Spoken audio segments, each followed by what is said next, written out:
guys, and on this particular episode, we are going to be discussing an episode with Bizrat Africa over here.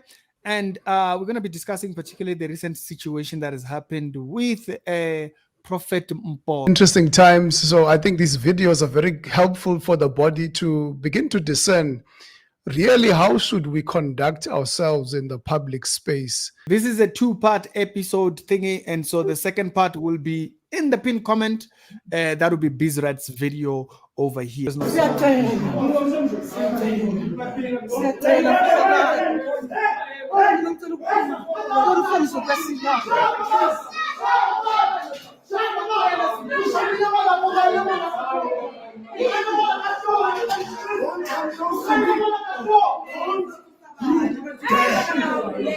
Don't you dare! Don't you dare!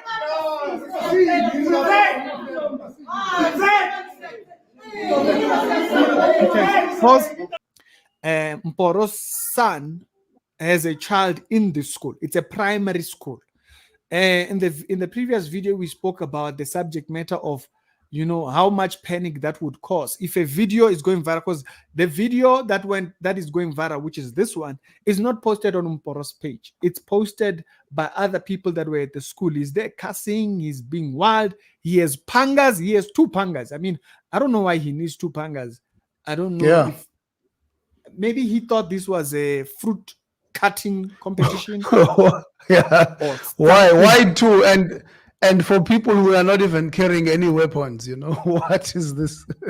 The other lady has a phone on her hand, and so these people are not threats. As a matter of fact, they should be the one that are scared. First of all, even his bodyguard is not threatened. His gun is not aimed. His gun is not. He's not ready to think. He's clearly chilled. He's aware that the situation is not threatening. And so the funny thing is that Mboro feels the need to be so hostile and stuff like that. Now, I believe personally, Mboro has never changed. He's never been a person who's a believer. I've never seen him like that. I've always seen him as someone who just kind of like, who knows what Christians talk about, and then he kind of talks about that. Now, so we spoke about the moral responsibility of this thing to say, for parents who have kids in the school, imagine what they are thinking. They are now rushing. They might even cause accidents going to their school because there is a man who has a gun, who has a gun, a bodyguard with a gun, and he has machetes. Now, Mboro did claim that there was someone who was beaten, whatnot, and in the previous video we also explained that could have been sorted out by the police. But anyways, on this video, we're now looking at this idea of a moral perspective, or how we should see ourselves in light of the world. Leadership, is there anything that comes to your mind first concerning our perception in the public and all that kind of stuff as believers? Well, I think it's important for all of us, first of all, to understand Romans chapter 14, verse 12 says, so then each of us will give an account of himself to God. So really, the person that we truly should be concerned about is, what does God think about me? Before you assume what the principal thinks of me, what what those ladies maybe that he was in a conflict with, what does God think about me? And that should be able to guide every decision that you make. And I understand maybe he was angry, but again, in that anger, I think that, it's important that we begin to discern the will of God, to say, what will God think of me if I've got two machetes with a bodyguard with a gun, and I'm approaching two ladies with no guns, people who are just vulnerable. I'm at a school where there are children who are vulnerable as well. What does God think of me? That's the starting point. And I think that this can solve a lot of our problems in the world if people could understand that whatever you do to a human being, you are essentially doing it to God. This is why when David had sinned with Bathsheba, he said, Lord, I've sinned against you and you alone. And this is the basis for our morality as Christians. And even you go to the 10 Commandments, you'll see. It's first, I am the Lord your God, therefore you shall not, So I shall not because there is a God who's watching, right? People sometimes are not even watching. It might not even be public like it is now. And maybe that's where some of us could be sitting to say, well, whenever I do something like this, there are no cameras.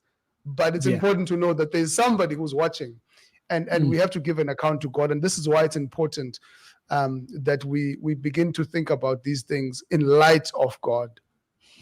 You know, when you mention that, it kind of brings back for me John chapter number 21, verse number 18 up until 19. And it says, this is Jesus giving a prophecy to Peter. Listen to what he says, man. It's quite telling of maturity. Looking at the fact that Peter ran away and denied Jesus to preserve himself. When Jesus gives this prophecy to him, it's quite a very telling thing. He says, and Jesus said unto Peter, verily, verily, I say unto you, when you were younger, you dressed yourself and went where you wanted. But when you are old, you will stretch out your hands, giving an example of how Peter then dies. You will stretch out your hands, and someone will dress you and lead you where you do not want to go. And this is in a way that kind of showed how he was going to die. And Jesus said unto him, to indicating Peter's death would glorify God. And he said, and then he then said to him, follow me. Now notice in that verse that Jesus does not make Peter focus on the person that's going to stretch his hands.